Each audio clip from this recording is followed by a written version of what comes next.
Expresidente de la República, senador por la región de Los Ríos, Eduardo Frei ha anunciado que no repostulará al Senado. Sus razones y otros temas vamos a conversar hoy aquí en CNN Chile con precisamente el senador Frei. Senador, ¿cómo estamos? Buenas noches. Muy bien, muchas gracias por la invitación. ¿Por qué decide retirarse del Senado?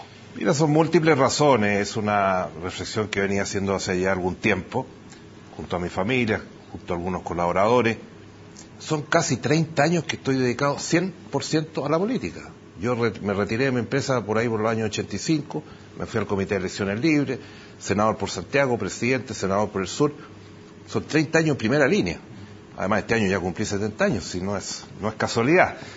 Y yo creo que, además eso lo sumo los años que trabajé con mi padre cuando estaba en plena actividad. Yo creo que llega un momento en que uno tiene que tomar sus decisiones y yo creo que hay otros escenarios. Yo puedo desempeñarme en múltiples cosas, puedo colaborar en el país en materia de Estado, si lo dice en mi declaración, en proyectos de gran envergadura, en infraestructura, en asumir el tema de la desigualdad, en resolver los temas de infraestructura que Chile tiene, avanzar, bueno, todos sabemos los temas centrales que van a ser el debate de los próximos meses en la campaña parlamentaria y presidencial. Y además poder asumir un rol importante en el tema internacional. Yo estoy invitado permanentemente, de hecho esta semana voy a Colombia, he participado en el Club de Madrid, he participado en distintos foros, sigo siendo presidente de la Asamblea Popular con el Parlamento chileno. ¿La posibilidad de tomar la presidencia de la Internacional DC está entre sus prioridades? Esa es una posibilidad porque el partido presentó mi nombre y se resuelve en el curso de los próximos meses. Eso? También está dentro de las posibilidades. Senador, ¿era muy difícil, muy empinada la cuesta arriba de buscar la reelección? ¿Las encuestas eran muy desfavorables? Bueno, en eso de las encuestas, primero, yo nunca he tomado decisiones por encuesta, porque si no, el 2009 no habría sido candidato, o el 89 no habría sido candidato frente a los grandes líderes del partido, y resulta que yo no he hecho encuestas. Nunca en mi vida he tomado decisiones por encuesta. Pero ahora me muestran todas las encuestas y me las han mostrado. Ayer me entregaron otra más, en otras regiones del país que el partido me había planteado que fuera, donde aparezco en el primer lugar. Y me lo han dicho incluso gente de la Alianza y otros senadores, que entre paréntesis ayer todos me decían por qué me iba, por qué no seguía participando, que era importante tener visiones de Estado, visiones de país. Y curiosamente cuando uno tiene debates duros y debates de fondo con otras personas, al final te respeta mucho más. La gente entiende que uno tiene una postura y que uno es capaz de entenderse. Y eso valorado. Y de hecho, yo te diría que la mayoría de los senadores de derecha me saludó, me entendió y manifestó su preocupación por que ellos estiman que debía seguir en el Senado. En fin, por eso digo, esto de la encuesta, además de la última elección pasada que miramos la encuesta. Sí, y la última encuesta, porque decían que yo estaba mal en mi región, ¿se acuerdan? Y resulta que en Osorno sacamos 5 alcaldes de 7. El alcalde sacó 60%. Sacamos el 35% de los votos en Osorno, una zona que siempre la derecha ha tenido alta votación, y en Valdivia casi empatamos y recuperamos varias comunas. O sea, como lo digo en mi declaración, la democracia cristiana está sólida y puede postular a los cargos parlamentarios en la región sin ninguna dificultad. ¿Tiene algún candidato favorito para quedarse con su cupo? A mí me gusta mucho Iván Flores. ¿Por qué? Porque es una persona que ha sido gobernador, que ha sido intendente cuando se creó la región, que ha ocupado cargos en la universidad, que tiene un currículo y un trabajo político muy sustancial, y creo que es una persona que sería un aporte a la región y un aporte al país desde el punto de vista de una mirada regional. Y yo por eso lo he apoyado y espero que sea una de nuestras cartas. Senador, usted anuncia su retiro. Al día siguiente anuncia lo mismo el senador Jovino Novoa. Hace un ratito el diputado Patricio Melero también dice que no va a postular al Senado. ¿Se está dando un cambio generacional en el Senado? Bueno, el caso Melero es mucho menor que nosotros. Sí, claro, pero evidente, si cuando yo señalo que he estado prácticamente 30 años en la primera línea y que hay otros espacios y otros lugares donde también puedo desarrollar el servicio público, tanto en el interior como en el exterior, es porque eso es una realidad. Y lo digo en mi declaración, yo en mi gobierno nombré mucha gente joven. En la campaña del 2009 la mayoría de la gente fueron líderes juveniles que hoy día están participando además en varios de los candidatos, como ahora tenemos una gran cantidad de candidatos que postulan a la presidencia, hay varios, hay que estar, y hay gente que trabajó en mi comando que están en los distintos comandos, así que me alegro que esa gente se incorpore al servicio público, muy necesario, porque en los países necesitamos, y cuando estamos viendo lo que pasa en Italia, cuando estamos viendo lo que pasa en Venezuela, que son los temas candentes internacionales hoy día, creo que nuevas generaciones de gente comprometida con el servicio público son de gran importancia para tener una democracia sólida y bien constituida. De lo contrario, se transforman estas cosas en estos grupos alternativos que al final nada ofrecen, que critican todo y que al final no gobiernan los países. Y Senador, la gobernabilidad es muy importante. En la hora del balance, usted ganó varias elecciones, ganó la senatorial del 89, ganó la presidencial del 93 con votación récord, luego la senatorial del 2005 también, pero en su última campaña la perdió. ¿Se quedó con esa espina clavada de no poder volver a ser presidente? No, porque yo sabía perfectamente que la situación era difícil. Después de 20 años no era fácil mantener un gobierno y además porque había, y digámoslo con toda claridad, había mucha desunión en nuestras filas. Había muchos alternativos, muchos que después de 20 años de grandes éxitos dicen no me gusta esto, no me gusta esto, no me gusta ¿Esa fue lo la clave de la derrota, la desunión? Yo creo que sí, evidentemente que fue la desunión. Y la falta de valoración, si lo que Chile hoy día, y lo reconocen todos los organismos internacionales, y en gran medida, estábamos escuchando a nuestro colega Jovino, que él escribe un libro diciendo este gobierno no ha cumplido con el programa que prometió, sino que se ha ido con el programa que estaba. ¿Qué más está diciendo? O sea, yo creo que el cambio de Chile que ha tenido en estos últimos 20 y tantos años son obra de nuestro gobierno. Por lo tanto, hay que hacer autocrítica, pero llevarse todo el día que esto está mal hecho, en cualquier tema. Yo he escuchado mucho debate ahora en infraestructura, que está colapsado esto. Bueno, todas las infraestructuras de Chile las hicimos en mi gobierno. Licitamos toda la autopista, licitamos toda la obra urbana. Costanera Norte, la primera licitación la hice en mi gobierno. Licitamos los aeropuertos, licitamos los puertos, o sea, una obra y el tema del agua, que ahora he escuchado tanto del agua, resulta que acabo de leer un informe, y está haciendo un informe la Corporación Andina de Fomento, me pidieron un artículo. Somos el cuarto país del mundo en agua potable, alcantarillado y tratamiento de agua salina. El cuarto país del mundo. ¿Qué le parece cuando algunas personas, por ejemplo, dentro de la concertación incluso dicen que se debería estatizar el agua? No tiene ningún sentido. Aquí y en América Latina y en los países en desarrollo, ¿cuál es el espectáculo? No tienen la gente agua potable, no tienen alcantarillado, no tienen el tratamiento de agua salina, la descomposición, la mugre. Aquí inversiones de 5 o 10 mil millones de dólares. ¿Quién la iba a hacer? ¿El Estado? No, pues el Estado tiene que meterse en educación, tiene que meterse en salud, en vivienda, en los programas sociales. Esos son los programas que tiene que hacer un Estado verdaderamente moderno. Y obras de ese tipo las hacen los privados.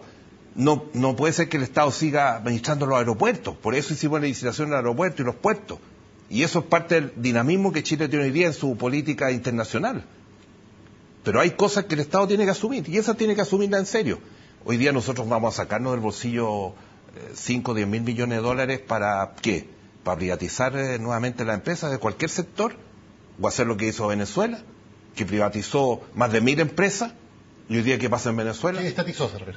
Todo, estatizó todo, y ahora en Bolivia estatizaron los aeropuertos, estatizan todo, y al final, ¿qué? Pura miseria, porque yo...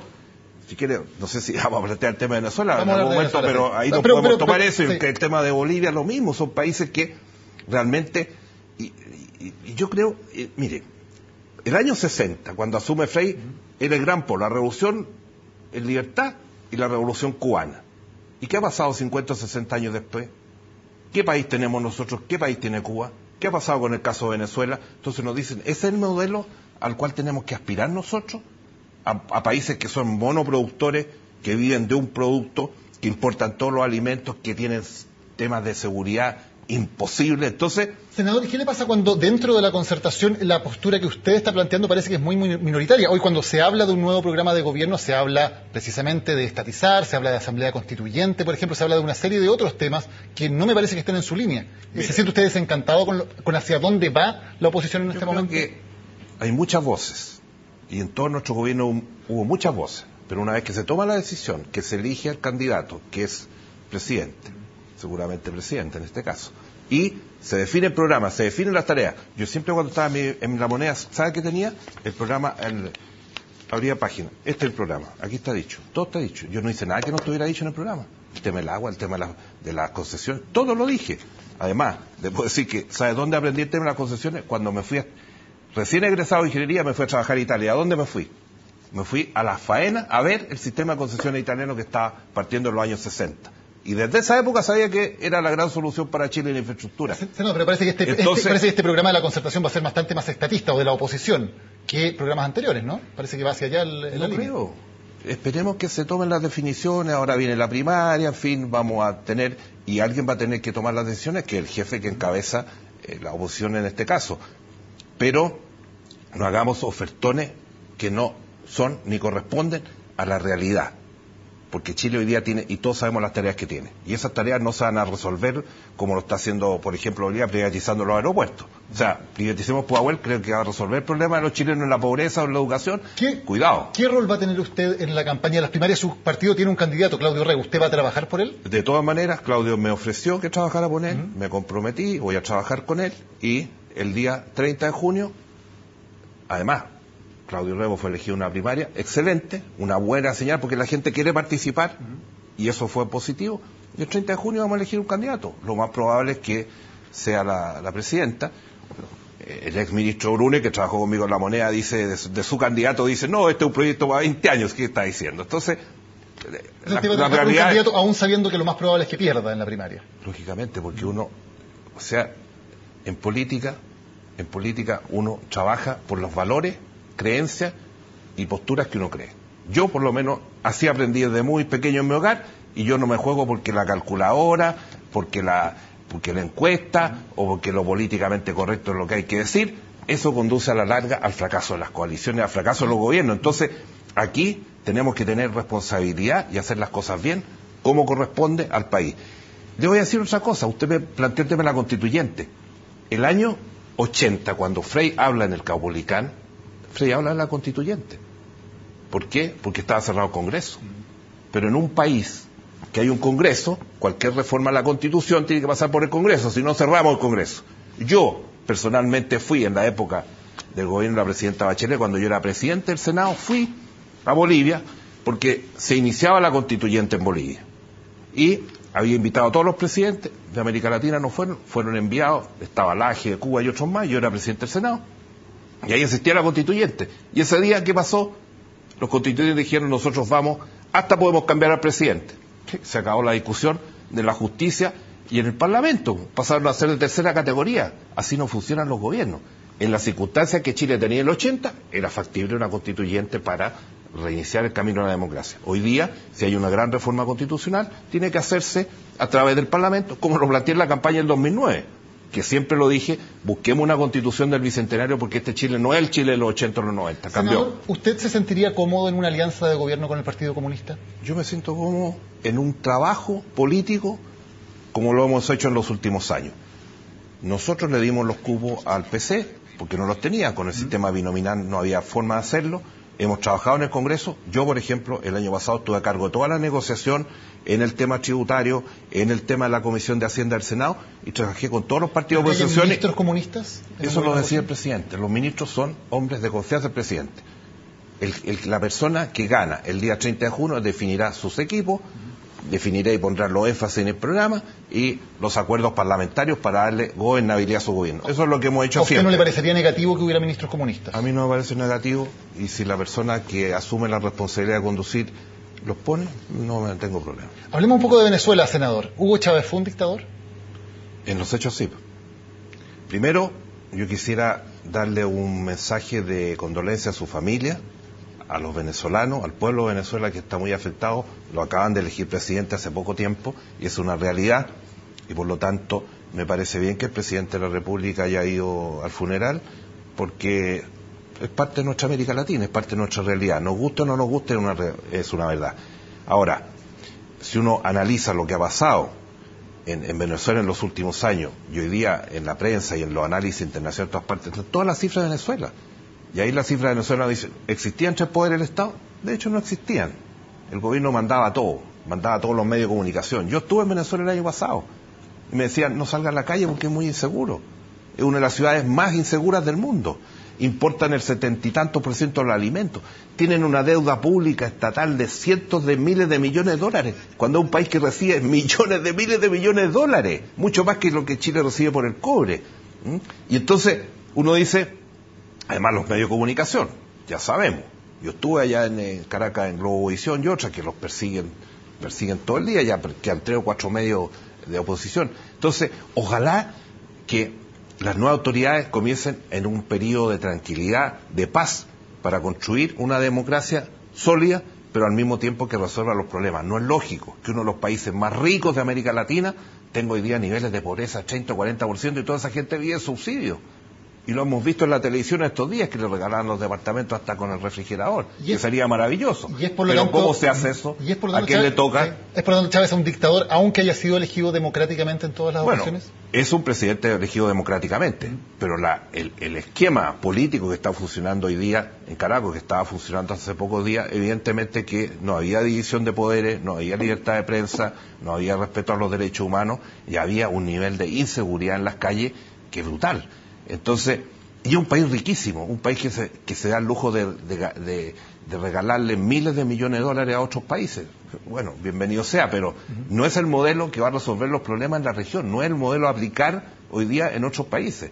Y uno ve, por ejemplo, y le cuento porque estoy preparando un viaje a Colombia, he estado estudiando todo el tema de la Alianza del Pacífico, que creo que es un gran objetivo, que además está muy bien mirado por los países del Asia-Pacífico, países que tienen seguridad, países que dan garantías de que las cosas se van a hacer bien y que permite un intercambio mucho más fuerte con el Asia-Pacífico, que es el gran polo central del mundo hoy día. Entonces, Senador, esta tarde Nicolás Maduro anunció que el cuerpo de Hugo Chávez va a ser embalsamado para quedar a la vista del pueblo eternamente como Lenin, como Ho Chi Minh y como Mao, dijo. ¿Qué le pareció eso? Es un poquito desproporcionado. Ellos tomarán sus decisiones, esas son decisiones de cada uno, pero yo lo encuentro un poquito desproporcionado. Senador Eduardo Frei, muchas gracias por haber conversado con nosotros. Gracias por esta invitación. Nosotros cerramos este segmento de CNN Chile, ya estamos con más informaciones.